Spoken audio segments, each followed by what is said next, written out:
IDF is saying that Hamas's rule in Gaza is faltering. There's these new videos that show scores of Hamas terrorists surrendering. They're stripped down to their underwear to ensure they're not hiding bomb vests as they hand over their weapons.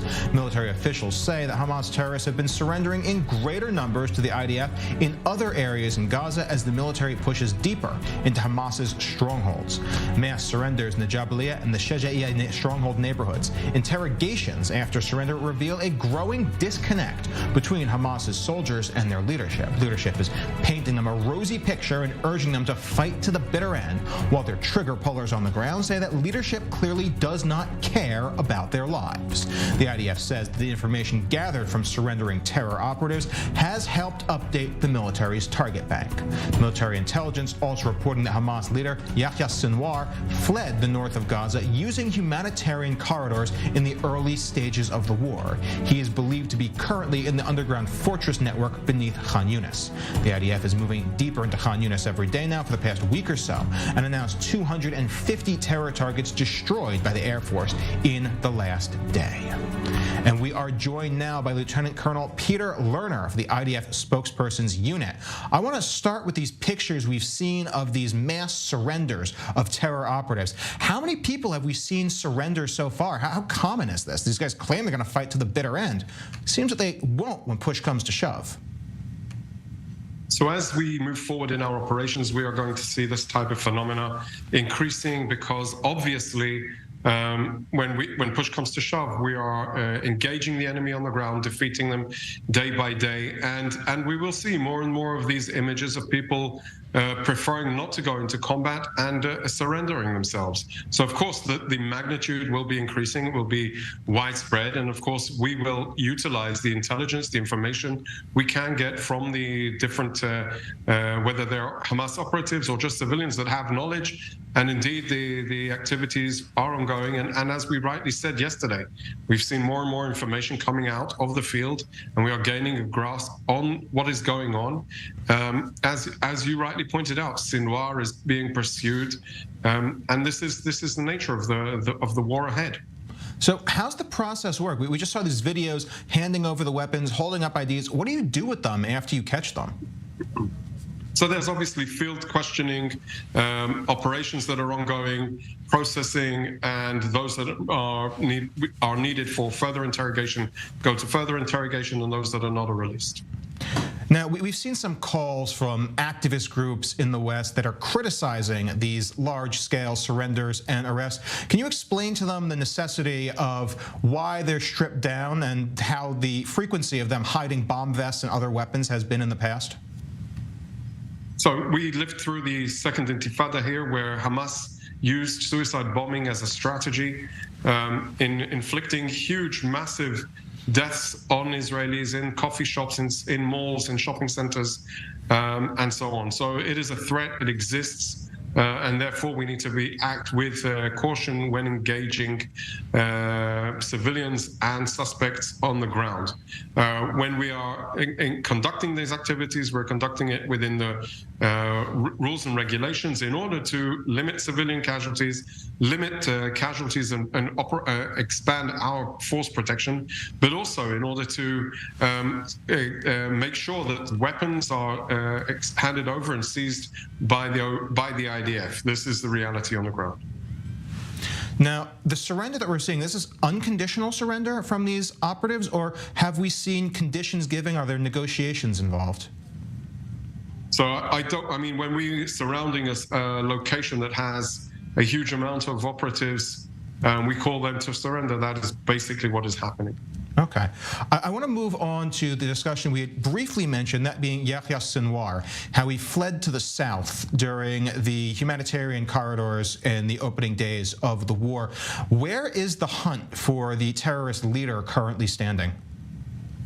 So I don't want to relate specifically to Sinwar. Obviously, he is the mastermind of the massacre of the 7th of October. He's the person that equipped, financed, and gave the green light for the brutal attack on Israel on the 7th of October, and therefore he needs to pay a price, personal price.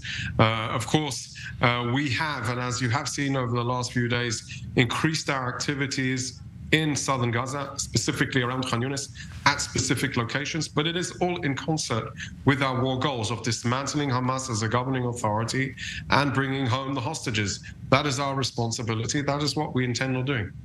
Can you give us a more clear view of the situation on the ground right now? Where does the battle for Khan Yunis really stand right now, on the ground and also the underground fortresses itself?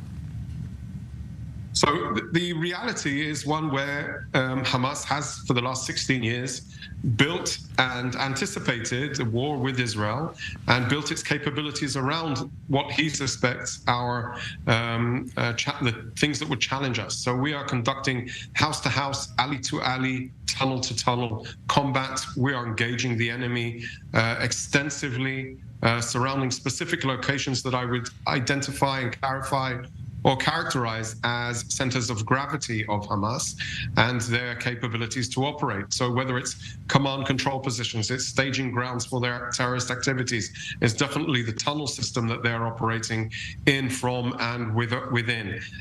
All of these are targets from the IDF. As you pointed out, in the last 24 hours, 250 targets or so have been struck, and that's just in this day. And we continue to reveal the tunnel system every day that goes by. We're revealing more and destroying more. And I want to talk about the hostages now. What sort of information is known by the military on that can be shared? And is there a significant fear amongst the military leadership that the operations in Khan Yunis might put them at risk? Hostages are a top priority for the IDF and a national top priority, obviously. We are very concerned and rightly, we've demanded that the International Committee of the Red Cross have access to the hostages to assess their well-being. From our perspective, and I want to be very cautious about what I say, we are utilizing our intelligence and operational capabilities in order to create the operational option to act in order to bring hostages home, and that is what we will do. That we will stop it, and there will be no bars regarding to those activities.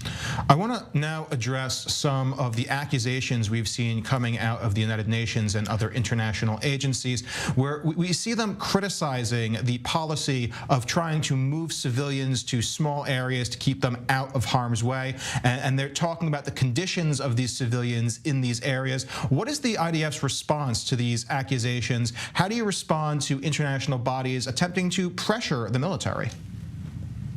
So we have to operate, and we take pride in how we operate at distinguishing between civilians and terrorists, non-combatants and Hamas. Our whole effort since day one of this war has been to try and get people, civilians, out of harm's way. This is a fundamental, I would say, value that we uphold, in combination with the second value of military necessity. So we are calling people to evacuate from a specific location. It's because we intend to operate there.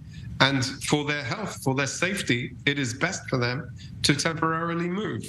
Our war is against Hamas, not against the people of Gaza. And as such, we are operating in order to alleviate the situation on one hand, but achieve our goals on the other. So people need to listen to our instructions when we are telling them to move out of a specific area, so that we can conduct our operations. It's important to understand there isn't one building that we haven't found a tunnel access point, weapons storage capabilities, communications capabilities. This is how Hamas has chosen the battleground. This is precisely where they're operating from. This is where they instruct the rockets that are launched as we were just coming on into the south. So this is basically the reality that we have to operate. Telling us not to operate would be the equivalent of saying to Hamas, come into Israel again and butcher our families and babies. This is unacceptable. We won't accept it. Israel won't accept it. The IDF has been instructed to dismantle and destroy Hamas's operational capabilities, its governing capabilities, its terrorist capabilities, and we will do so. Do you have a way to estimate how long that might take, the high-intensity phase of the operations? Do we really know, well, how much longer that's going to go on for? I mean, that's a question that I think everybody's wondering. The reality is Hamas have been preparing for this, as I said, for 16 years now. There's no quick fix. From our perspective, the government has not given us a due date. There is no time we need to be done by. There is only the goal that needs to be achieved, and we intend on achieving it. Well, Lieutenant Colonel, thank you very much for breaking down the situation on the ground and helping our audience, as well as the international audience, understand, well, just why there are so many challenges in this operation.